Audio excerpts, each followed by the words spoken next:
জনিতাই জয় গৌর শুধুই গৌর ভক্তবৃন্দ। শ্রী শ্রী আদিনাথ মন্দিরে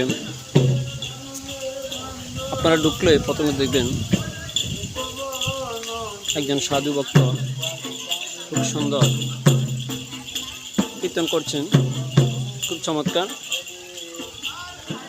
এই শ্রী শ্রী আদিনাথ মন্দিরের কীভাবে উৎপত্তি হলো বা আদিনাথ মন্দির কী, এ বিষয়ে আজকে আমি আপনাদেরকে জানাচ্ছি। আদিনাথ মন্দিরের ঐতিহাসিক পটভূমি এখানে আমি আপনাদেরকে দেখাচ্ছি। ওম সত্যম শিবম সুন্দরম। শ্রী শ্রী আদিনাথ মন্দিরের ঐতিহাসিক পটভূমি বাংলাদেশের দক্ষিণ প্রান্তে অবস্থিত পর্যটন জেলা কক্সবাজার জেলার অদূরে সাগর পাড়ের মিতালিতে গড়ে উঠেছে দেবাদিদেব মহাদেবের নাম অনুসারে এই সাগরকন্যা মহেশখালী উপজেলার মৈনাক পাহাড়ের সর্বোচ্চ চূড়ায় দৃষ্টিনন্দন আদিনাথ মন্দিরের বর্তমান অবকাঠামো ষোড়শ শতাব্দীতে প্রতিষ্ঠিত হয়েছে বলে ঐতিহাসিকরা মনে করেন। আবার হিন্দু ধর্মীয় বিভিন্ন গ্রন্থে উল্লেখ আছে যে কয়েক হাজার বছর পূর্বে, বিশেষ করে ত্রেতা যুগে এই মন্দিরের গোড়াপত্তন হয়েছে। হিন্দু সম্প্রদায়ের লোকজন মনে করেন আদিনাথ জ্ঞানময়, কল্যাণময়, মঙ্গলময়, চিরসত্য, শাশ্বত, সনাতন। তিনি ব্যক্ত, চরাচরে অব্যক্ত ভগবান। তাই সনাতন জনগণ মাত্রই শিবভক্ত, শিব উপাসক। মোক্ষ লাভে এবং মনস্কামনা পূরণের জন্য শ্রী শ্রী আদিনাথ দর্শনই সর্বশ্রেষ্ঠ পুণ্য। শ্রীমদ্ ভাগবতমেও দেবাদিদেব শিবের আশ্রয়ের কথা বলা হচ্ছে, দেবাদেব শিবের পূজার কথা বলা হয়েছে।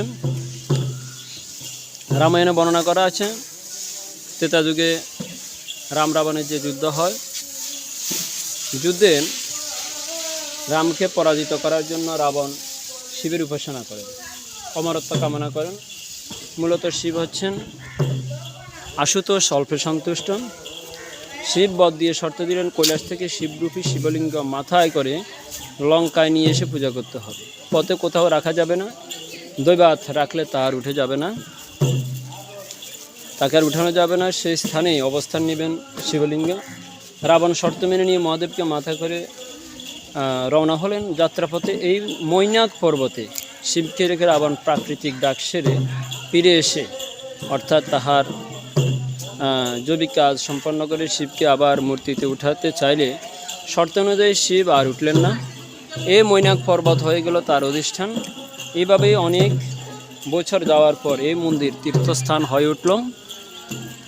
মূলত এই মন্দিরের চারপাশটা প্রাকৃতিক দৃশ্যে ভরপুর।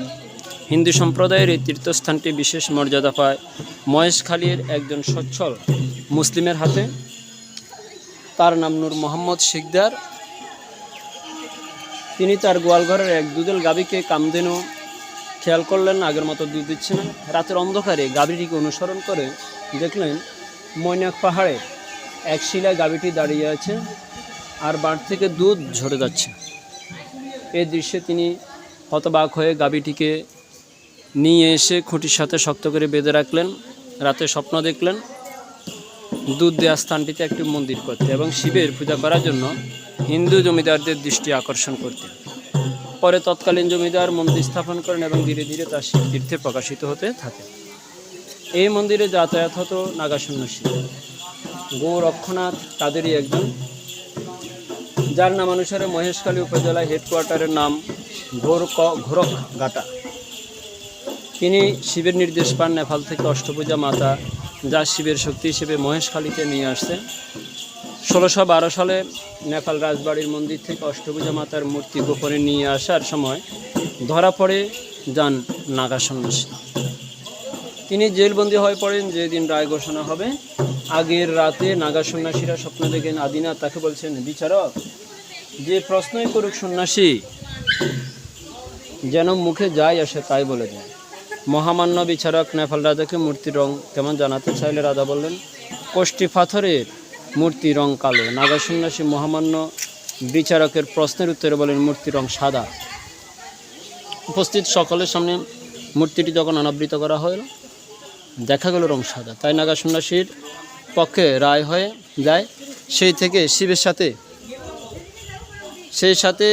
সাথে পূজা হচ্ছে অষ্টভুজা মায়ের। মহেশখালীতে স্বয়ং অষ্টভুজা রূপে দুর্গা দেবীর অধিষ্ঠান বলে এখানে দুর্গা প্রতিমা বানিয়ে শারদীয় দুর্গা পূজার উৎসব পালন করা হয় না, পূজা হয় ঘটে। এই অঙ্গনে বর্তমানে ভৈরব মন্দির, রাধা গোবিন্দ মন্দির এবং শনি মন্দির প্রতিষ্ঠিত হয়েছে। মন্দিরের মাঝখানে বিরল প্রজাতির একটি পারিজাত, আমি আপনাদেরকে আমার আগের ভিডিওতে দেখিয়েছি, এই যে পারিজাত বৃক্ষ ফুল গাছ আছে, যা বিভিন্ন ধর্মীয় গ্রন্থে গাছটির স্বর্গের রাজা ইন্দ্র রাজসভার ফুল বলে উল্লেখ আছে। সৌভাগ্যের এবং পুণ্যবান ফুল গাছ হিসেবে অনেক ভবন জড়িয়ে আছে। অনেকে মানত করে থাকেন। সমুদ্র পৃষ্ঠ থেকে 288 ফুট উঁচুতে আদিনাথ মন্দির। পিছনে দেখা যায় জোড়া পুকুর, যা আমি আমার আগের ভিডিওতে দেখিয়েছি। অবাক বিষয় হলো, অনেক উপরে হলো জোড়া পুকুরের পানি কখনোই শুকায় না। এই মন্দিরে শুধু যে মাত্র হিন্দুরা আসেন তা না, সনাতন ধর্মাবলম্বী ছাড়া অন্যান্য ধর্মাবলম্বীরাও এই মন্দিরে আসেন। নবাব আলীবর্দী খানের শাসনামলে দেওয়ান ব্রজকিশোরলাল কানুন গৌর প্রতিনিধি দেওয়ান কালীচরণ 9 বৎসরের কিশোর শরৎচন্দ্র সহ এই দ্বীপটি তৎকালীন শাসকদের নিকট থেকে ক্রয় করে নেন। শরৎচন্দ্র নাগা সন্ন্যাসী গৌর অক্ষনাথের সংস্পর্শে সেই জমিদারির সম্পত্তি আদিনাথের নামে দেবতার সম্পত্তি হিসেবে দান করে দেন। আদিনাথ দ্বৈত ব্যবস্থাপনার ফ্রি অ্যাক্ট অনুযায়ী মহন্ত শাসনে ছিল। পরে এই মন্দির 1911 খ্রিস্টাব্দে সীতাকুণ্ড শ্রাইন কমিটির অধীনে চলে যায়।